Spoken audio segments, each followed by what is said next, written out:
Maswerteng umaga po mga ka-STL. Narito na po ang resulta ng STL Bataan para sa araw na to, first draw November 24, 2024. Araw ng linggo, naway ang mga natayaan nyo pong mga numero kanina ay manalo nawa ngayong umagang ito 11 AM. Kaya kunin nyo na po ang inyong mga tickets. Narito na po ang resulta.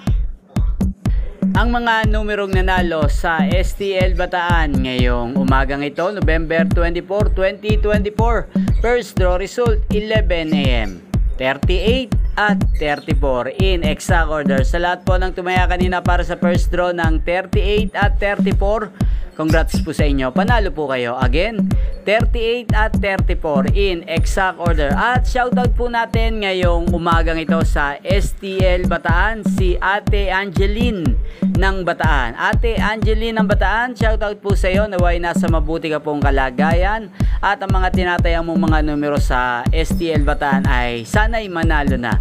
At sa lahat po ng mga taga-Bataan dyan, shoutout po sa inyo. Yan, yung pong napanood ang resulta ng STL Bataan sa channel na to, Roderick Hernandez TV.